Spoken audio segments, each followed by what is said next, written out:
یو سړی هغه د بادشاه په دربار کې کار کو، نو یو ځل ناګهانه په شهزادګۍ باندې یو نظر شو. شهزادګۍ خو عام د نوکرانو مخو ته نه ګرځي، نو یو ځل یو نظر چې د شهزادګۍ ولیدله، نو دا خو خادمو غلامو وای شهزادګۍ سره زما چرته نکاح کېدی شي او چرته دا ما سره ملاوېدی شي، خو غریب په زړه باندې وویشتلی شو او د زړه رنځ ورته ولګېدلو،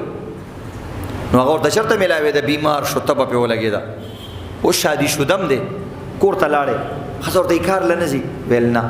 اخره کې ښځه ورته چې څه چل دی، ته ډېر پریشان یې، ډېر خفه یې. وایي دغه شان یو نظر مې شهزادګۍ لیدلې ده او زړه مې ډېر ناقلاره دی او هلته مرته ملاوي دې هم نه شي، یې مو اور مسور کی دال، دا خوله او د مسورو دال چېرته ملاوي دې هم نه شي، خو بس ډېر غم ځپلی یم او ډېر غم مې اغستی دی. او ته داسې چلو که چې د بادشاه دربار ته لاړ شه، ته خدمت کوه. یو څو ورځې دا ښځه لاړه، خو ښځه خو د سړو کارونه ډېر نه شي کولی. نو هغه شهزادګۍ ته تپوس کوي چې ستا هغه خاوند ولې نه راځي کار له؟ هغې ورته ویلې بس لږ بیمار دی، طبیعت یې خراب دی. اخره کې ورته ویل چې اخر څه چل دی، دا خو ورځ ډېرې وشوې، ولې نه راځي، دا زموږ کارونه به څوک کوي؟ هغه ویل که د سر سلامتي مې وي نو عرض کوم. ویل وایه. وایي هغه ستا په عشق کې مبتلا شوی دی او غریب ډېر خوار زار ګرځي. نو دا شهزادګۍ ډېره زیاته هوښیاره وه، نو هغې د دې علاج وکړو. ویل هغه ته زما پیغام ورسوه، یا یې راوله زه پویم. او هغه وایي چې شهزادګۍ دې ما سره یو جلک او یو ځل ملاقات صرف وکړي، بس چې یو ځل یې وګورم، بس دا زما دپاره کافي ده، د مریض دپاره په دې کې ډېر غټ دارو دي. وایي ان کے آنے سے آتی ہے چہرے پہ رونق، وہ سمجھتے ہیں کہ بیمار کا حال اچھا ہے. وایي چې فلانکې راشي نو زه روغ شمه. وایي هغه وایي که چېرته دا سړی روغ رمټ دی، وایي دا خو د چا د راتګ د وجې نه انسان ته کله خوشحالي میلاو شي او روغ شي، نو هغه وایي که سړی روغ شوی دی، روغ شوی نه بعض د چا د وجې نه انسان باندې خوشحالي راځي. ویل ښه. هغه ویل زه خو ملاقات زما ډېر ګران دی، چېرته شهزادګۍ، چېرته یو غلام، البته زه درته یو طریقه ښیم چې ته داسې کار وکړه چې افلاني ځای کې یو لویه ونه ده، د هغې د لاندې کښېنه او ذکر او اذکار شروع کا، روزانه تلاوت کوا، منځ او دس کوا. څوک چې د لسه راوړي د چا نه هېڅ یو شی ماله تمه بالکل مه کوه او دا حال کوه. کیدای شي څه طریقه راوځي او زه هم ستا ملاقات له درشم، زما پلار ستا ملاقات له درشي، نو زه هلته به ته په ما باندې یو نظر واچې او زړه به دې خوشحاله شي. هغه بس په مینه کې مستو زموږ د هلکاني که نه چې کله واوري چې پلانې درته میلاویږي، مولوي صاحب ته وایي چې څومره ګران ذکر یې راته ښایه وایم، او ټکه ټکه ټکه ټکه ټکه ټکه د شپې د ماسخوتن نه کیني، د شپې 1 بجو پورې هغه ذکرونه کوي. بیا چې ورته درس کېږي قرآن پاک درس 15 منټه، وایي چې دا 15 منټه ډېر زیات دي. د جمعې بیان کېږي 1 غنټه، وایي چې دا خو ډېر ګران دی، نشم را رسېدی. خو چې کله ورته وایي چې جینۍ درته میلاویږي ټوله شپه ټکه ټکې خېږي، ذکرونه کوي، بیا ورته اسان هی دا حال دی. هغه لاړې هلته چې کوم دی ډېره واچوله، دا نفلونه کوي، دا ذکرونه کوي، یو هم تېرېږي، یار دی الله والا سړی دی، یو ځل ورته چا 10 روپۍ 20 روپۍ کې غوښتي، نه دا زه د شا نه نالم، زه الله دپاره. خلک وایي که دا د الله دپاره لګی دی، پکې خو د لیلا دپاره لګی و، خو زه باقاعده ذکر خو یې کوو. زموږ خلک خو ظاهر ته ګوري.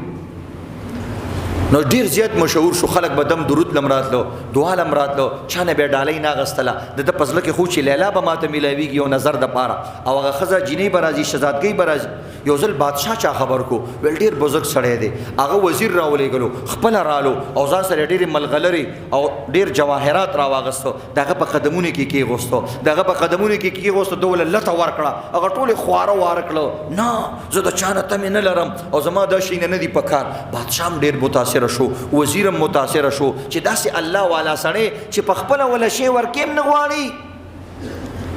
او چاته څه پته ده چې دا د څه غواړي هغه ورته نه میلاویږي، په خپله تشباڼه یو دعا کوي هغه ورته نه میلاویږي. خو دا خو چې دې څیزونو له لتې ورکوي د چا د وجې نه ورکوي،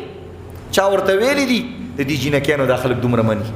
د دې عاشقانو هلکانو دا جینکیانې دومره مني، خو د عالم نه مني، د قاري صاحب نه مني، د پلار نه مني، د مور نه مني چې دنیا او آخرت یې ښه کېږي په دې باندې. الله به له دغه جینۍ هم ورکړي که د مور او پلار خدمت یې وکړو. خو نه، شارټ کټ لاره.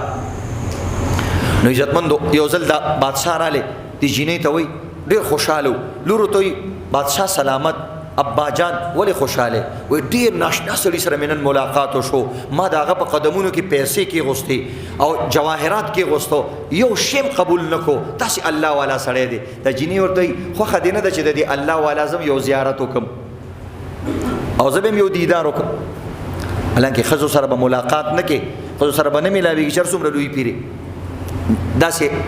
بلا پرده نو بهرحال ویل زه به چې راځه تا ته به هم دعا وکړي به دا جینۍ خادمانو تیری دا یو شکر لور ولی اخو کولاوزی کې ناستو لاړې نو هغه سر ښکته کړی د جینۍ ورته وایي چې پلانۍ شهزادګۍ ستا دیدار له راغلی ده او تا ته دیدار درکوي راغلی دی هغه سر اوچت نه کو لږ ساعت ورته وایي فلانکي خانه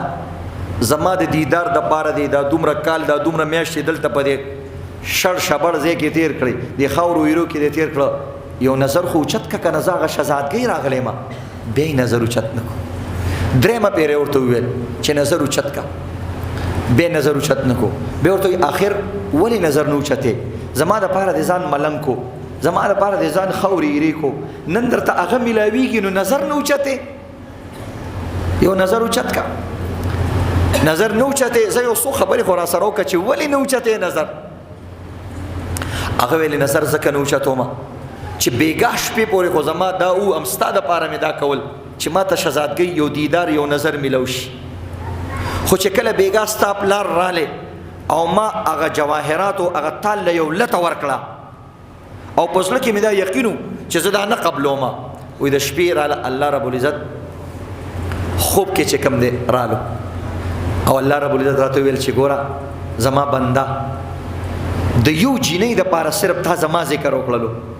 مقصدی ذکر لالچی ذکر دی وکړو خو زما نوم دی یادو نو ګوره ما بادشاهان راوستو او ستا په قدمونو کې مې کېنول حالانکه ته د بل چا دپاره لګې زما دپاره په اخلاص باندې عمل هم نه کې زما دپاره کېم نه خو چې کله ستا په ژبه باندې زما نوم راځي نو زما ته خپل نوم دومره ګران دی ما بادشاهان او جواهرات ستا په قدمونو کې واچول هی زما بنده که تا په حقیقت کې ما سره مینه وکړله او تا په اصل کې ما سره مینه وکړه نو سوچ کوه زه به تا کوم ځای ته ورسوم او څه به ستا په قدمونو کې واچوم دا شهزادګۍ هزار شهزادګۍ ستا نه قربان خو که تا په حقیقت کې مینه وکړه وایي د هغې نه بعد ما ټوله شپه وژړل چې ای رب کریم ما د مخلوق دپاره دومره کار وکړو او تا واقعي دومره خلک زما په قدمونو کې کېنول یا الله زما هم د قسم وي چې ما ستا په مینه کې شهزادګۍ او د دنیا ټول څیزونه قربان کړه ما ته نه دي پکار یا الله ما ته خپله حقیقي مینه را نصیب کړي نو عزتمندو په خپلو بچو باندې خیال ساتل پکار دي په خپل ځان باندې خیال ساتل پکار دي